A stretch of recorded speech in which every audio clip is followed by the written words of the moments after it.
Hi hello అండి అందరికీ నమస్తే welcome to my channel. AP రాష్ట్ర వ్యాప్తంగా ఉన్నటి వారందరికీ జగన్మోహన్ రెడ్డి గారు ఇచ్చిన ఇళ్ల పట్టాలపై మన కూటమి ప్రభుత్వం ఒక కీలక నిర్ణయానికి అయితే వచ్చిందండి. అయితే జగన్మోహన్ రెడ్డి గారు ఇచ్చిన ఇళ్ల పట్టాలనైతే రద్దయితే చేస్తున్నారండి.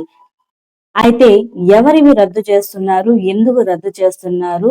దీంట్లో మీ పేరు ఉందా? లేదా? అని తెలుసుకోవాలంటే ఈ వీడియోని ఎక్కడ స్కిప్ చేయకుండా అయితే చూడండి. మన ఛానల్‌ని మొట్టమొదటిసారిగా చూస్తున్నట్లయితే ప్లీజ్ లైక్ చేయండి అండ్ సబ్స్క్రైబ్ చేసుకోండి. గవర్నమెంట్ నుంచి వచ్చే ప్రతి ఒక్క అప్డేట్‌ని మీకు ఎప్పటికెప్పుడైతే తెలియజేస్తూనే ఉంటాను. ఓకేనా అండి? అయితే సొంత ఇల్లు లేని వారు, సొంత ఇల్లు కట్టుకోవాలి అని అనుకుంటున్న వారు గవర్నమెంట్ నుంచి వచ్చే ఎటువంటి ఇల్లు తీసుకోకుండా ఉంటారు కదండీ! వాళ్ళు ఎవరైతే ఉన్నారో ప్లీజ్ మా వీడియోని ఎక్కడ స్కిప్ చేయకుండా అయితే చూడండి. నచ్చితే లైక్ చేయండి అండ్ సబ్స్క్రైబ్ చేసుకోండి. అయితే కొత్త ఇంటి కోసం మన కూటమి ప్రభుత్వం అయితే దరఖాస్తు అయితే చేయడం అయితే జరిగిందండి. అయితే ఈ కొత్త ఇంటి కోసం ఎలా దరఖాస్తు చేసుకోవాలి అండ్ ఎలా అప్లై చేసుకోవాలి అనేది మనం ఇప్పుడైతే తెలుసుకుందాం. అయితే ఎవరి ఇల్లు రద్దు చేస్తున్నారు అనేది మనం ఇప్పుడు తెలుసుకుందాము. ఇక ఎందుకండి లేట్ చేయకుండా అయితే మనం టాపిక్ లోకి అయితే వెళ్ళిపోతాము. ఏపీ రాష్ట్ర వ్యాప్తంగా ఉన్నటి వారందరికీ మన జగన్మోహన్ రెడ్డి గారు ఇళ్ల పట్టాలను అయితే ఇచ్చారండి. ఆ ఇళ్ల పట్టాలపై మన కూటమి ప్రభుత్వము ఒక కీలక నిర్ణయానికైతే వచ్చిందండి. అది ఏంటి అంటే జగన్మోహన్ రెడ్డి గారు ఇచ్చిన ఇళ్ల పట్టాలనైతే రద్దయితే చేయడం అయితే జరుగుతుంది. అయితే ఎవరివి రద్దు చేస్తున్నారు? ఎందుకు రద్దు చేస్తున్నారు? అనేది మనం ఇప్పుడు తెలుసుకుందాం. జగన్మోహన్ రెడ్డి గారు ఇచ్చిన ఇళ్ల పట్టాలపై చాలా మంది ఏం చేశారంటే ఇళ్ల పట్టాలను తీసుకొని ఇల్లు కట్టుకోకుండా ఉంటారు కదండి. వాళ్ళ ఇళ్ళనైతే రద్దయితే చేస్తున్నారండి. ఇల్లు కట్టుకోకుండా ఇళ్ల పట్టాలను తీసుకొని ఉంటారు కదండి. వాళ్ళకైతే రద్దయితే చేస్తారు. అసలు ఒక్క బిల్లు అనేది లేకుండా తీసుకోకుండా ఉంటారు కదండి. వాళ్ళదైతే రద్దయితే చేస్తారండి.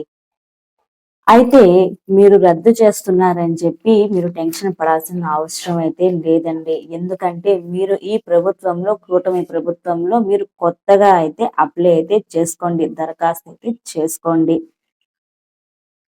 మరి ఎలా అప్లై చేసుకోవాలి అనేది నేనైతే ఇప్పుడైతే చెప్తాను. ఓకే. ఇకపోతే చాలా మంది ఏం చేశారంటే సగం ఇల్లు కట్టి ఆపేసి ఉంటారు కదండి. వాళ్ళైతే ఖచ్చితంగా అయితే ఈ పనిని ప్రారంభించండి. అలా ప్రారంభిస్తేనే మీకు ఈ ఇల్లు అనేది కంటిన్యూ అయితే అవుతుంది.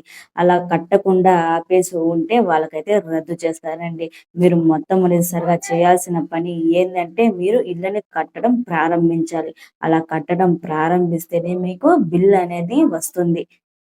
అయితే ఇంతకు ముందు ప్రభుత్వంలో జగన్మోహన్ రెడ్డి గారు ఒక ఇంటికి 1,85,000 అయితే ఇచ్చేవారండి. కానీ ఇప్పుడు ఈ ప్రభుత్వంలో ఈ 2 సెంట్ల స్థలం అయితే ఇచ్చి 5,00,000 రూపాయలైతే ఇవ్వడం అయితే జరుగుతుందండి. అయితే మీరు సగం ఇల్లు గనక కట్టి ఆపేసి ఉంటే మీరు ప్రారంభించండి. అలా ప్రారంభిస్తే మీకు బిల్ అనేది పెంచైతే ఇస్తారు. ఇంతకు ముందు బిల్లు కంటే తగ్గించి కాకుండా ఎక్కువే అయితే ఇస్తారండి.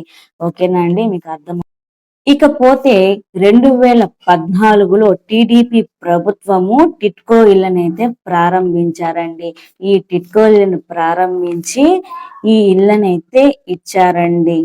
అయితే చాలా మంది దగ్గర అయితే డబ్బులైతే కట్టించుకున్నారు.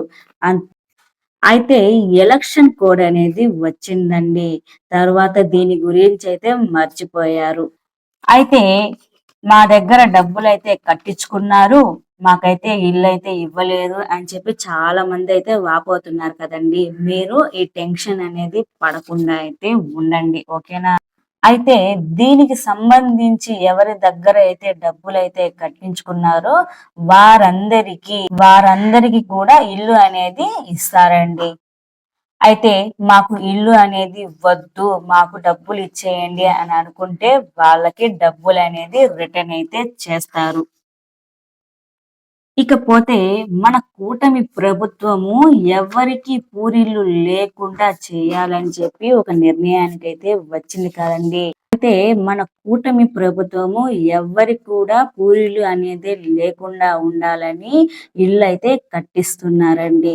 అయితే మీరు గనుక ప్రభుత్వం నుంచి ఎటువంటి ఇళ్ళనైతే తీసుకోకుండా ఉంటారు కదండి. మీరైతే దీనికైతే అప్లై అయితే చేసుకోవచ్చు.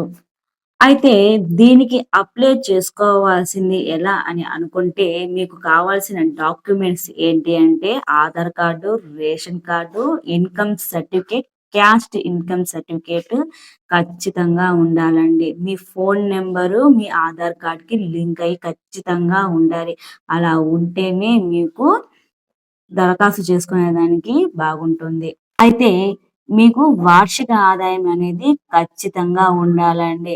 ఈ వార్షిక ఆదాయము పట్టణ ప్రాంతంలో ఉండే వారికి 1,40,000 ఉండాలండి. గ్రామీణ ప్రాంతంలో ఉండేవారైతే 1,20,000 వార్షిక ఆదాయము ఉండాలండి. దీనికి మించి అయితే మీకు ఇళ్ళ పట్టాలనేది రావండి. మీకు మీ దగ్గర ఉండాల్సిన డాక్యుమెంట్స్ ఏంది అంటే Aadhaar, ration, income, caste certificate మీకు ఖచ్చితంగా ఉంటే మీ ఫోను నంబరు మీ ఆధార్ కార్డ్‌కి లింక్ అయ్యి ఉంటే చాలండి. మీరు ఈ అప్లికేషన్ అనేది చేసుకోవచ్చు. మీరు దరఖాస్తు అయితే చేసుకోవచ్చండి.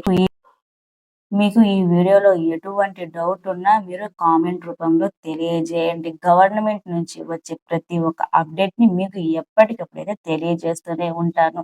నా ఛానల్‌ని గనక నచ్చినట్లయితే ప్లీజ్ లైక్ చేయండి అండ్ సబ్స్క్రైబ్ చేసుకోండి.